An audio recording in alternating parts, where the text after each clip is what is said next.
This sucks. This is the last and final Don Bluth movie that nobody will never forget. And it's truly an underrated masterpiece. I think one of his best works. Hi, ladies and dudes. This is Rebecca Lynn Barkley, aka Boobot197. This is my review for today. And today's review, ladies and dudes, well, my friends, it's that time again for another movie review. And I'm gonna do my next movie review that features one of the most underrated films of all time. But sadly, this is the last and final movie that came from our favorite animated director and producer of all time, Don Bluth. And yes, I do like a couple of Don Bluth films here and there. I will say the best ones that he did is The American Tale, Land Before Time, Secret of Nim, Whenever I Could Get There, and Anastasia, and also this one, his last and final project. And it's a sad shame it went downhill at the box office. So for my next movie review is Titan A.E. I got both the DVD and the VHS. I remembered about this one. My sister got it at Ohio. Yeah, she visited my dad on Christmas time on 2000. I remember that time. Yeah, she got it from dad, if I remember right. And I got the DVD from the library so I could check out the extras and all that stuff. Yeah, that's pretty good, pretty good. But like I said, this is a very underrated masterpiece. And truly one of the most underrated films of all time. So anyway, without further ado, ladies and dudes, here's my movie review of Titan A.E. All I could say about the plot of the movie is a story about a young man named Kale who has a very mysterious ring on his finger where, the ring that his father had left behind, and this young man named Corso, he tested the ring and he discovered that this ring is some type of map to get to know where this hidden ship is called the Titan.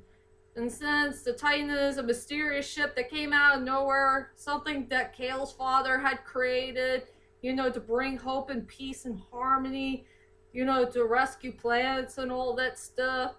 So yeah, Corso take Kale on a most epic adventure of his life to find the Titan and destroy the dredge once and for all. With some help with a couple of aliens and this one cool female lady named Akima. Since Akima's the smartest one of the group and she's one of the best characters in the whole entire movie. And yeah, there's going to be a really nice relationship between Cal and Akima. They began to fall in love while they're on a journey to find the Titan. And there's a lot of cool science fiction stuff going on here and there. And that's all I could say about the main plot of the story of Titan A.E.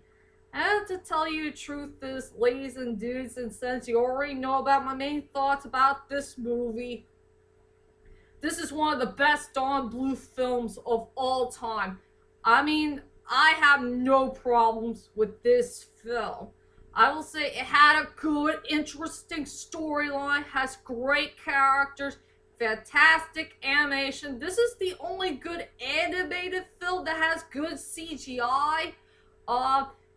It's a good science fiction animated film, has a good score, great music, great character designs, and all that stuff. So I don't have any flaws about this movie. It's a very good, epic masterpiece movie.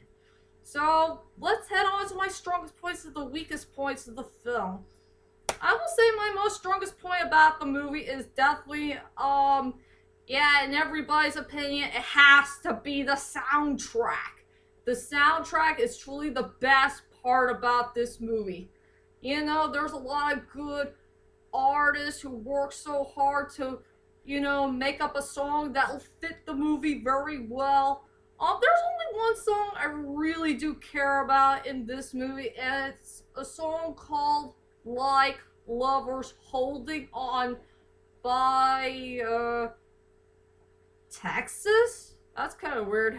Why do you want to name a band after one of the most famous states of all time that came from in our home country? So yeah, Texas really did a fantastic job with a great song called Like Lovers.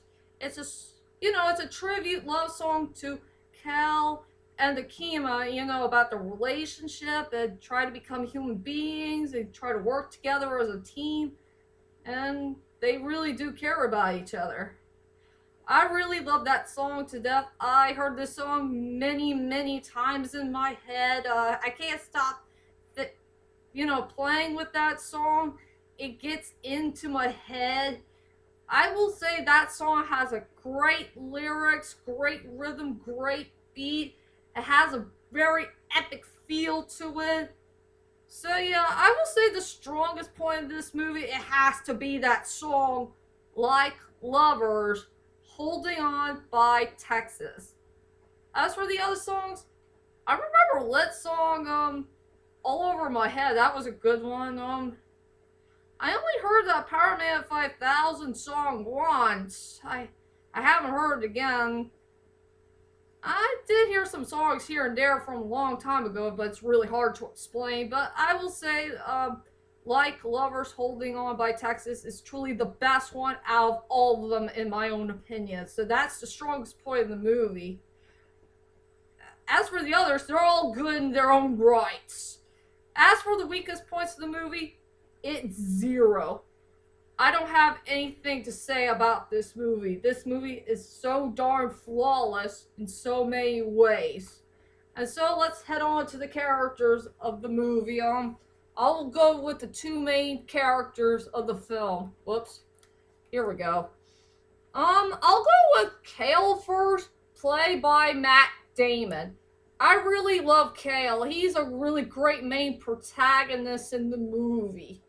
He has a good storyline, he has a great personality, great attitude. He's like a punk character. He has really good muscles. At least he has fantastic muscles. I will say the best part I love about this character is his frickin' tattoo.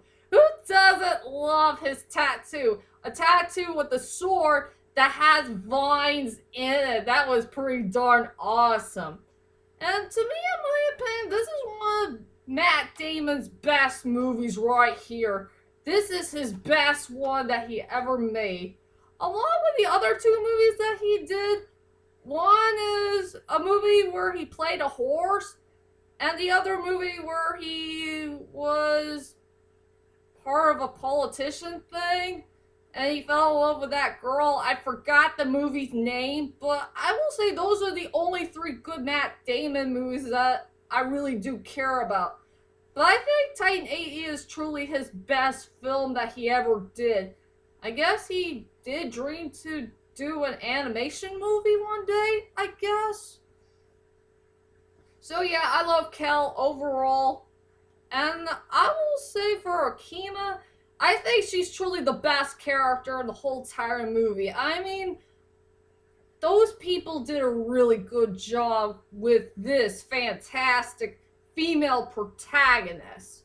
And yeah, she was played by Drew Barrymore. We all know her from that E.T. movie, Charlie's Angels, and oh yeah, Ever After, where she played Danielle. I know those movies, but this is her best movie too, where she did a pretty good job on, playing a good, interesting character who's not a damsel in distress. She's really tough, she's strong, she's fearless, she knows how to take care of herself.